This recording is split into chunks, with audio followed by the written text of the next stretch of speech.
Here's Dick Powell as Richard Diamond, private detective.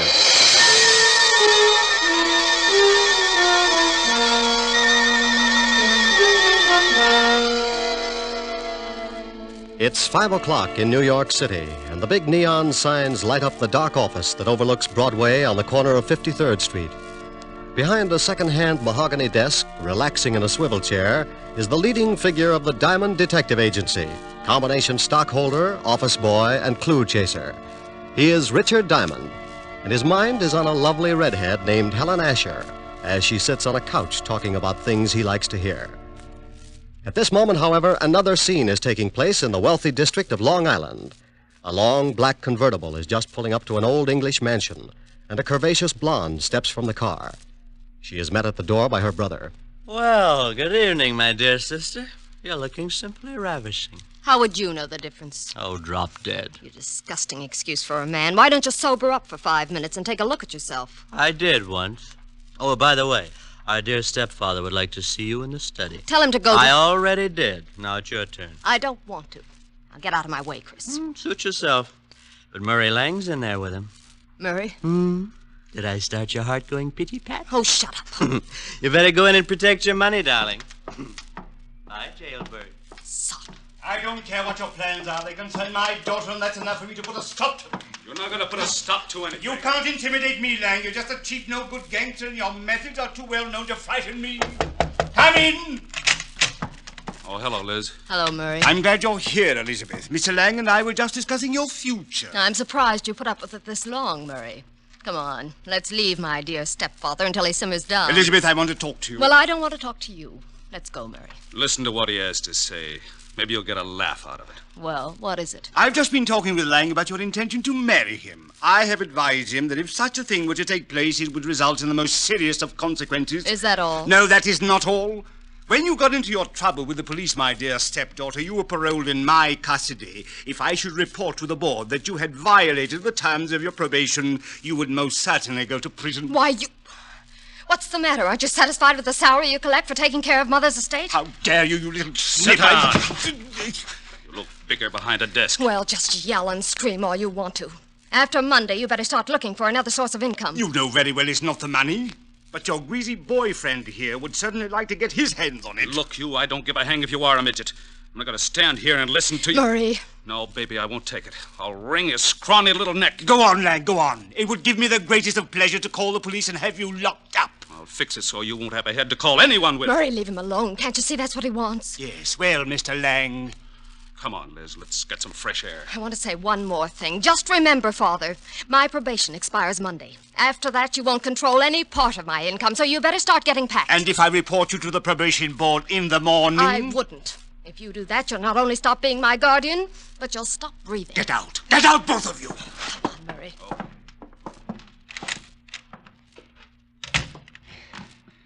Try to intimidate me. I'll make them both sorry. Detectives. Private detectives, yes. Foreign. Here's one. Full-page ad must be doing very well. Richard Diamond, private detective. If you've got a case, share it with me. Richard Diamond. 707.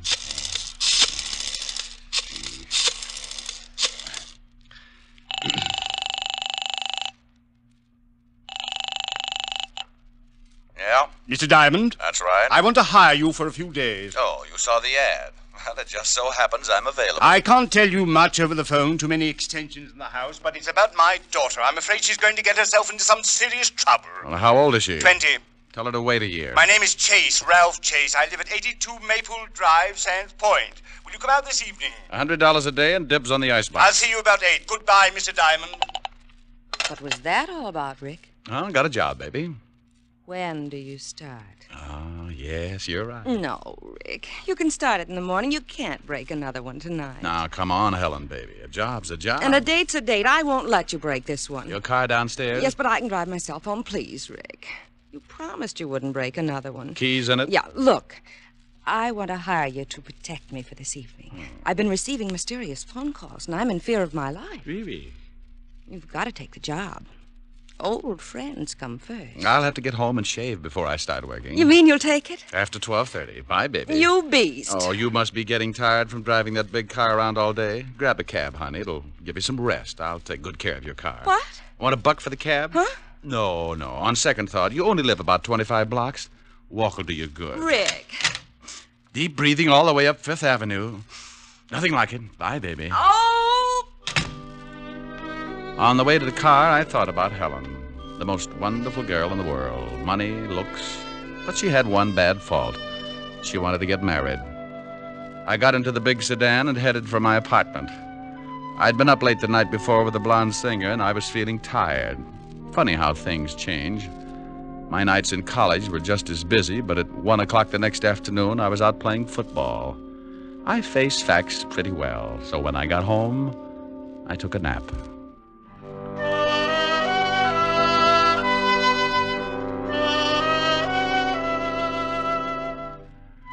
I slept until 7 and got up and dressed.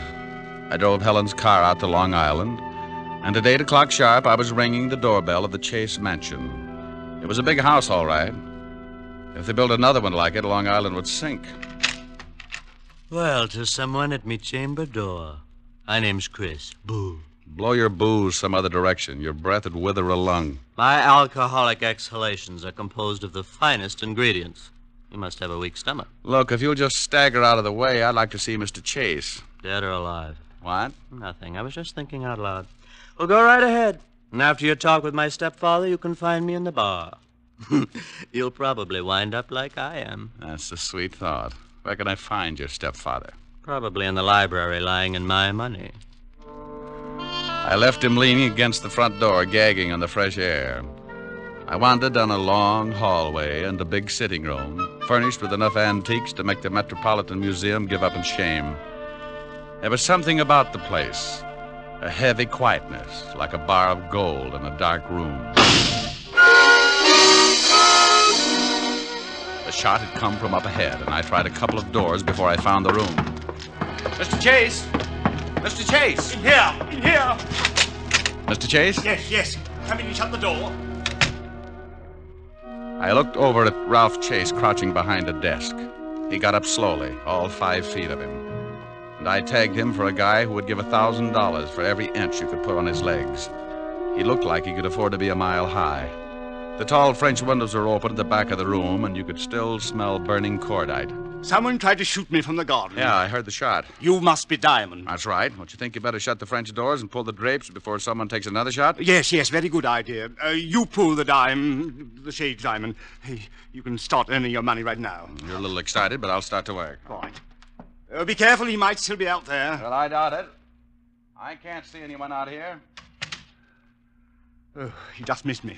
You can see where the bullet hit the wall. I jumped and hid behind the desk. Didn't you hear him on the porch? No, he must have stood in the soft grass that surrounds the garden. That's a good 10 feet from the house. You're lucky he didn't move in closer. He probably wouldn't have missed.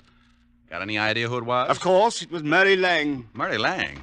The gambler? Yes, do you know him? Well, I used to be on the force. Set him up 6 years ago on a larceny rap. Then you know what he's like. He was in the house this afternoon. We had an argument and he threatened me.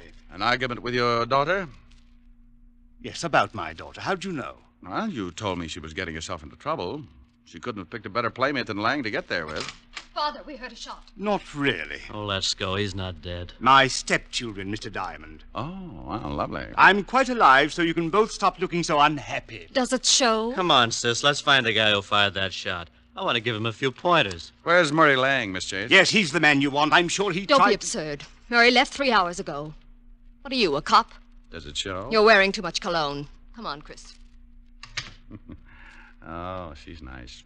That's Elizabeth. The boy's her brother, Chris. I'd hate to draw straws. I married their mother and raised those two brats after she died. The courts appointed me executor of the estate. They don't like you handling their money, is that it? Yes. Since they've been old enough to ask for 50 cents to go to a movie, they've condemned me for watching their interests. You said you were worried about your stepdaughter. Tell me about it. I'll make it brief. Hate long explanations. Elizabeth got into some trouble with the police. Hit and run. She had been drinking. The man died. Liz was sentenced to a year in Folsom. But I got her off on probation. Oh, what do you want me to do? Drive around with her and spoil her aim? Monday the probation expires. She says she is then going to marry this hoodlum, Murray Lang. And you don't want that because you think he's after her money? Exactly. When she marries, the will reads that I shall, as executor, turn over half of the estate to Elizabeth. What about Christopher? He looked irresponsible when he was born. His mother left instructions that he should not receive his share until he is 35. That's another 8 years. Well, your stepdaughter's old enough to know what she's doing. I can't see how you can stop her. That's what I want you to do. And if I do, you'd be in a pretty good spot. What do you mean, Mr. Diamond? You continue as executor. I can understand you thinking something like that, but believe me, as much as I dislike my stepchildren, I wish to keep them in line for their late mother's sake. Oh. Well, Mr. Chase, I'll take a look around outside. Maybe I can come up with something that'll point out the would-be killer. If it was Lang, you can stop worrying about Elizabeth. Sing Sing doesn't boast a wedding chapel. I went out through the French doors and started looking around on the soft grass that bordered the garden. I had a fat hunch, so I stopped looking and started wandering. I was halfway through the rose bed when I spotted them. It was Elizabeth and a man. In the darkness, I couldn't make him out, but Murray Lang was my best guess. They went up a narrow path to one of those Chinese pagodas at the far end of the garden, and I stepped up close enough to give my ears a workout. It was Lang, all right. I don't care what you think. I didn't take a shot at the old man. Then who did? He's got a policeman in there now, and he's going to start trouble. Let him. I'm clean. Maybe it was that lushed-up brother of yours. Chris hates him, but he'd never try to kill him. Well, then stop hounding me. Maybe you took a shot at the old boy. Murray. Well, you got a good reason. I'm tired trying to buck the whole Chase household. If you love me, let's take off tonight and get married. Tell the old man to go to the devil. You can certainly wait till Monday. Yeah, but he won't. He's going to cause some kind of trouble and get you tossed into Folsom. He's not going to give up all that money just because you're through with your probation. He probably cooked up that shooting just to get the cops here. Murray, what's going to happen to us? Oh, ask your stepfather. He's been doing your thinking for you. I don't have to. We'll get married Monday. Okay. I'm staying clear of this place till then. But what if there's more trouble? I haven't got anyone to turn to. You worry about it, baby. I got a police record that makes yours look like a merit badge. I was too good a target in the moonlight, so I started back up the walk to the house. As I passed a hedge, I noticed a funny-looking plant that was shoving its way out of the foliage. I'm sorry I did that. It was the Johnny Jump-Up variety, blackberry kind. The guy on the other end of the sap gave it to me right over the eyes, and I went down like a crapshooter making a pass. I rolled over and watched the moon melt and run down in my eyes. Something warm and sticky spread over my face and turned the night red. Yeah, I was bleeding again. I guess I showed signs of recovering, so he started all over. This time he used his foot in my side. Oh, a couple more kicks in the ribs and in the right place, and he could have whipped up a fast course of Nola. I felt tired, so I rolled up in an old rose bush and went to sleep.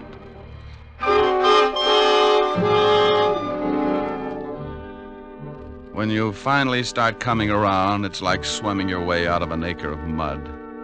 If you've taken enough beatings before, you diagnose things in a hurry. The pain in your head is where you got sapped. The ache in your ribs is where he booted you. And the thought in your mind is, it's something about an eye for an eye, if you've got one left. I sat up slowly and looked around. No one in sight, and my watch said 10 o'clock. I'd been out for an hour, and I was feeling lonely until I started to get up. I made it to one knee and looked down at the best reason I could think of for staying home nights. It was Murray Lang, and you couldn't blame him for staring. He wasn't impolite, just dead. Something on the walk beside him gleamed in the moonlight. I took out my handkerchief and scooped it up. It was a little nickel-plated .32. You could still smell the fresh powder in the barrel. I put it in my pocket and stumbled back to the house. Chris opened the door. Well, you shouldn't drink so much. I never get so loaded I look like that. Well, try it sometime. It might be an improvement. Boo. I told you once before not to do that. Now tell me, where were you 10 minutes ago? I was in the bar. Who was with you? Red and green midgets. Now let go of my collar. Okay. Where's the phone? In the hall. Hey, what's going on? Who beat you up? Nobody. I always bleed like this on warm nights. Huh? Big pores.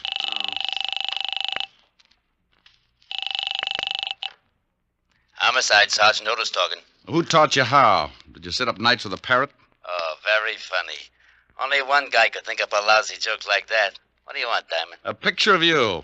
I'm going to show some doctors that mercy killing has its points. Now, let me speak to the lieutenant. Comic. Homicide, Lieutenant Levinson. Hello, Walt. This is Diamond. Oh, wait a minute. Let me get the bicarbonate. What's the matter? I get stomach trouble every time you call. Go ahead. All right. I got a killing for you. I know it. Why can't you be a good boy and stop finding corpses? I'm out at Sands Point, 82 Maple Drive. I think I've got the murder weapon in my pocket. Who's dead? An old friend, Murray Lang, and you better step on it. There's a drunk staggering around the place, and he's liable to spot the body and put it in a cold shower to sober it up. Oh, all right. We'll be right out. Hold the fort. So Mr. Lang's dead. You better stop sneaking up on people, Buster. And you'd better stop telling me what to do in my own house, Mr. Diamond. You sobered up pretty quick. I heard what you said about finding the murder weapon. May I see it? No. It stays in my pocket until Homicide gets here. Whose gun is it? It's a 40-pound broadsword. Now stop trying to look like a Chicago muscle man, or I'll start slapping you. There you are, Diamond. I've been looking for you. Great Scott, what happened to your face? Someone was giving away hints. Chris, did you have something to do with this? Hardly. Mr. Diamond has a decided advantage over me. He has muscles. I'll be in the bar. What's happened? Where's Elizabeth? I don't know, but her boyfriend's got troubles. He can't explain the hole in his chest. Lang? What do you mean? He's out in the garden. Someone shot him. Is he dead? And if he's not, he's trying awful hard. Then we'd better call the police. That's been taken care of. What kind of a gun do you own, Mr. Chase? You don't think... No, I don't. I just dig around till I come up with something. What kind of a gun do you own? Why, a 45... Now, wait a minute, Diamond. If you've got any ideas about this murder, you'd better wait until the police get here. Now, look, Chase, I've been insulted in your house, had the air let out of my ego by your beautiful stepdaughter, and beat up in your garden. That's a full night's work, and now I'm on my own time. Where can I find Elizabeth? I don't know. She may be up in her room. Oh, where is it? End of the hall, head of the stairs, first door. Thanks. It's beginning to rain. What about Lang's body? Well, if he catches cold, call me. I went down the long hallway to the foot of a massive staircase. The only light was the one burning in the room I just left. I looked over at over my shoulder and saw Mr. Chase framed in its dim glow, watching me. In that moment, I thought who Chase reminded me of. A triangle hat, his hand in his vest, and Napoleon had a twin. I went up the stairs 2 at a time. Yes? Pardon me for barging in, but some guy in the garden just beat all the bashfulness out of me. How dare you? You get out of my room. You better put on something a little warmer, honey. That thing would start a Harry Carey epidemic in Boston. What do you want? Yeah. What did you do after Lang left you in the garden? What? Big ears. I overheard everything you said. I see someone pushed your face around. It's an improvement. Did Murray catch you eavesdropping? Well, if he did, he won't have much time to gloat. What do you mean? If you've done anything Aren't you to Murray... getting ready for bed a little early? I don't know what you want. I don't have to answer any of your ridiculous questions. Now, if you don't turn around and get out of here... What's the matter, baby? The drawer empty? Lose something? No. Maybe this is it. Where did you get that gun? It was lying in the garden beside your boyfriend's body. Beside it? That's it, lover. Now sit down and relax. Is Murray dead? Like Jimmy Fiddler's gossip column. Didn't you hear anything after Murray left you? Oh, no. I was crying and I ran back to the house and came up here. Is there another way back to the house besides the path that Murray took? It's one that leads to those outside doors. I came right to my room. Please leave me alone. This is your gun, isn't it? Yes, but I didn't do it. I didn't. Murray and I were going to be married Monday. Ballistics will probably show it's the one that did the job. You better tell me everything you know. I don't know anything. I didn't shoot Murray. Someone stole my gun from the drawer. Oh, please find out who did it. If they hold me, I'll go to prison anyway. Please, Mr. Diamond, please. It's going to be tough if this is the gun. I'm pretty sure it is. You could still smell the powder when I... The powder. What's the matter, Mr. Diamond? Huh? Oh, nothing. Look, you stay in your room. Maybe I can do you some good. I promise you'll stay here. Sure. I'm not going anyplace. And try and snap out of it. Sometimes you keep losing until there's nothing left to play with. It breaks the jinx. I went downstairs and started looking for Chase. As I passed the doors leading to the garden, I stopped cold. A flash of lightning turned the garden flat white. Someone was standing over what was left of Murray Lang.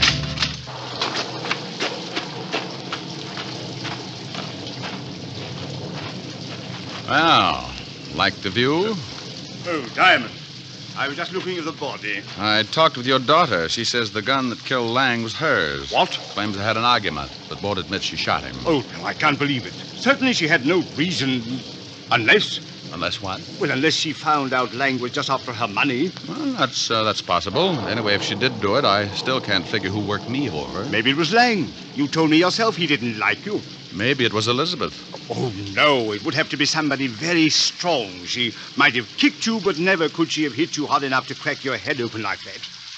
Yeah, tell me, when does Elizabeth come into her money? Why, at the end of the probation. The court set it aside until she was cleared of all charges. Who gets it if she goes to prison? Well, I'm the sole executor of the estate, but she's not going to jail. She didn't do this thing. I'll get the best counsel in the country. I'm sure you will. Tell me something, Chase. It's pretty obvious that my face got pushed around, but how did you know my ribs got the same treatment? What? It doesn't show. It just hurts. Why, well, you told me. What are you getting at, Diamond? You'd have to reach pretty high to sap me, but if you were mad enough, you could make it. This is absurd. I'm going inside. And when I get grouchy, it's better to listen. I'm liable to use you to make the flowers grow. Go ahead, Mr. Diamond. I'm listening. Well, everybody in this house has some sort of motive for killing. With Elizabeth, it could be the old story of a woman scorned. With your lushed-up stepson, he could want to put the blame on his sister so he'd get more than his share of the estate.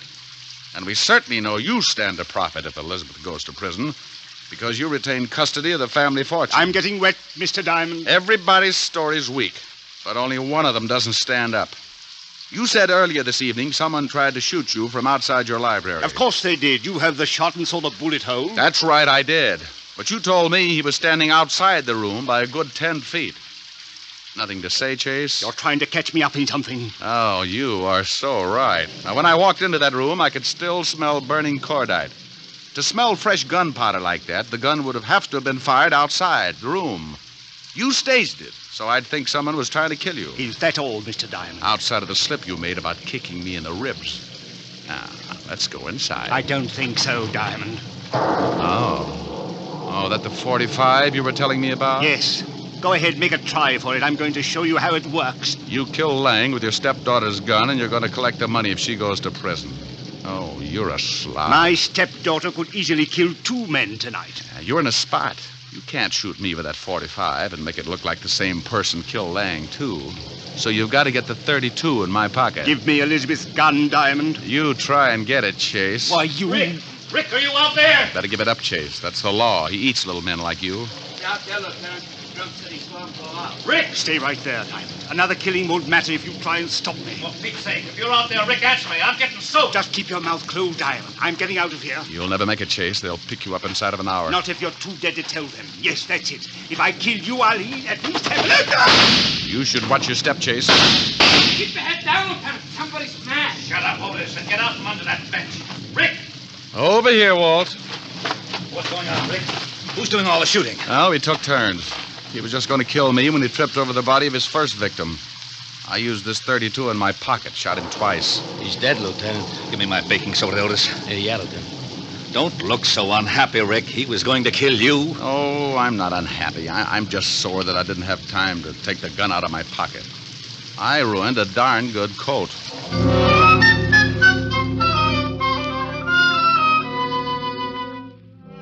The 3 of us went back in the house, and Otis took Christopher up to bed so he could sleep it off. Walt listened to the story as I told it to Elizabeth. She cried a little, and thanked me with her eyes. Walt went downstairs to clean things up, and I sat by her bed until she went to sleep. She didn't even wake up when I kissed her goodbye. Oh, I guess it was better that way. I said goodbye to Walt and Otis and headed for 975 Park Avenue. I was late. My face could use a mile of bandage. I hoped Helen wouldn't mind. Yes? Oh, my goodness. Hello, Francis. Tell Miss Asher I brought a car back. Oh, how bad a wreck was it, sir? Give me a glass with a backbone, will you, Francis? Yes, sir, right away, sir. Miss Asher's in the study. Thank you. Goodness. Thank you. Hi. Well, it's about... Oh, Rick, not again. Mm-hmm. Your poor little face. Yeah, my poor little face. Well, you just stretch out on the couch, and I'll get you a nice tall drink. Francis is already on his way. Oh. Feel better? Yeah, oh, yes. Got a pillow? I'll hold your head up. How's this? Mm-hmm. Like some music to go with it? Sure. Turn on the radio. You comfortable? Mm-hmm. How about you? Uh-huh. That music sounds like San Francisco. Remember the top of the Mark? Yeah, fun too. Mind if I turn off the light? The glow from the fire is enough. You're cute. Better? Much. The snow is snowing, the wind is blowing, but I can weather the storm. A little high. What do I care how much it may storm? I've got my love to keep me warm. Mm-hmm. Me. I can't remember a worse December. Just watch those icicles form. What do I care if icicles form? I've got my love to keep me warm. I like your singing, too. Thanks. Off with my overcoat, off with my glove. I need no overcoat. I'm burning with love. My heart's on fire. The flame grows higher. So I will weather the storm. Why do I care how much it may storm? I've got my love to keep me warm. That was nice. Hey, why did you turn the radio off? This is nicer. Come here, Rick. Oh, honey. Honey, you're reading my mind. Here's your drink, Mr. Diamond. Oh, my goodness.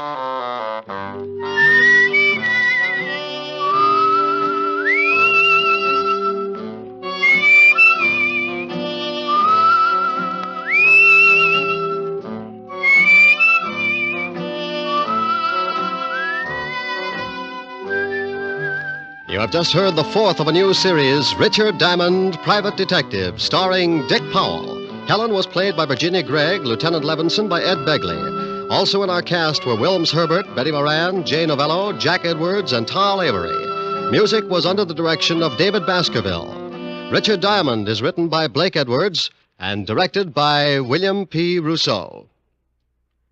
Even here in America, we're liable to have a few misconceptions about freedom. Many of us regard it as an outright gift with no strings attached. Well, that isn't quite so. All of us have received a heritage of liberty, a legacy of freedom forged in other days. Remember that the liberty you enjoy is a precious legacy, a legacy that can be lost through disuse. Don't ignore freedom, work at it, for freedom is everybody's job. Now, this is Eddie King, inviting you to be with us again at the same time next week when we will again bring you Dick Powell as Richard Diamond, Private Detective. This program has come to you from Hollywood. This is NBC, the national broadcasting company.